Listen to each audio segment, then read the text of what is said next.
On the outskirts of Hyderabad, amidst the sprawling urban landscape, lies a 400-acre patch of forest known as Kancha Gachibowli. This green oasis, nestled beside the University of Hyderabad, is a sanctuary for a surprising diversity of flora and fauna. It acts as the city's lungs, providing clean air and a refuge from the concrete jungle. However, this vital ecosystem is under threat. The Telangana government has proposed clearing the forest to make way for IT parks and other development projects. This plan has ignited a fierce debate, pitting the imperatives of economic growth against the urgent need for environmental conservation. The fate of Kancha Gachibowli hangs in the balance. The outcome of this battle will have far-reaching consequences for the city's ecological health and the well-being of its residents. The stakes are high and the time for decisive action is now. The government argues that the proposed development will bring much-needed jobs and revenue to the region. They envision a bustling IT hub that will transform Hyderabad into a global economic powerhouse. While these economic aspirations are understandable, they come at a steep environmental cost. The clearance of Kancha Gachibowli would not only destroy a precious natural habitat, but also exacerbate the city's already severe pollution problems. The government's plan has been met with fierce opposition from environmental activists, students, and concerned citizens. They argue that the short-term economic gains pale in comparison to the long-term ecological damage that would be inflicted upon the city.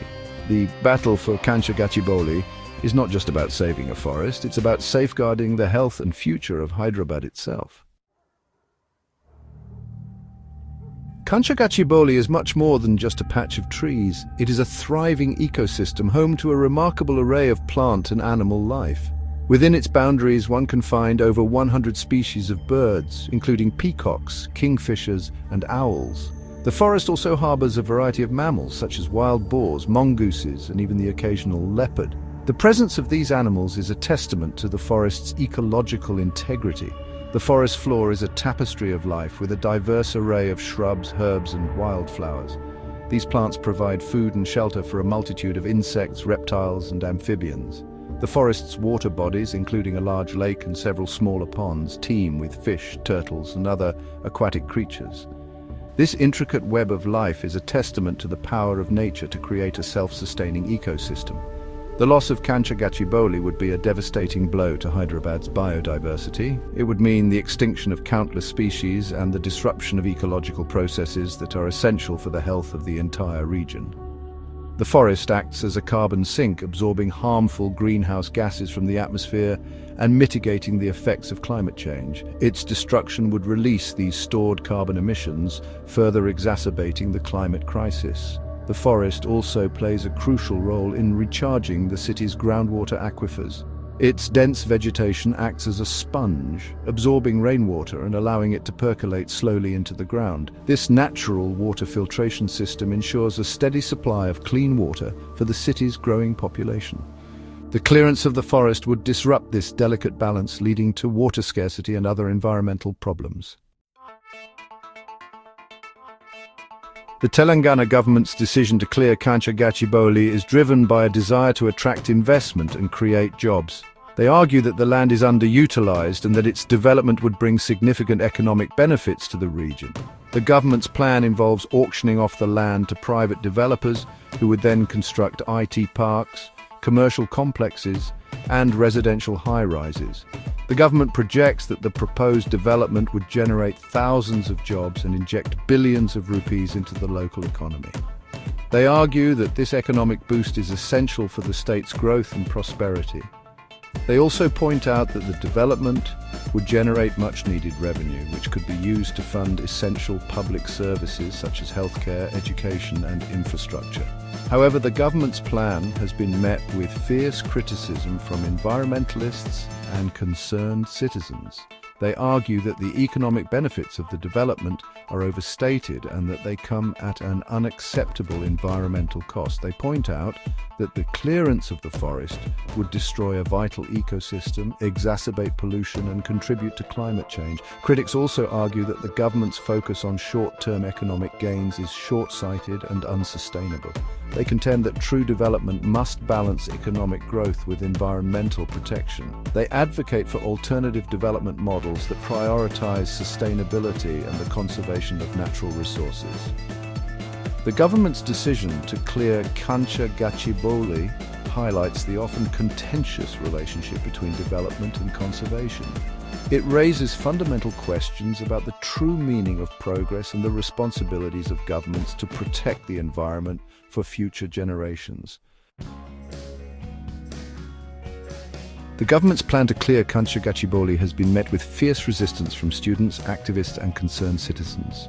Students from the University of Hyderabad, located adjacent to the forest, have been at the forefront of the protests. They argue that the forest is an integral part of their campus and that its destruction would deprive them of a valuable learning environment and recreational space. The students have organized rallies, marches, and sit-in protests to voice their opposition to the government's plan. They have also taken to social media to raise awareness about the issue and garner support for their cause. The students' protests have been largely peaceful, but there have been instances of clashes with the police.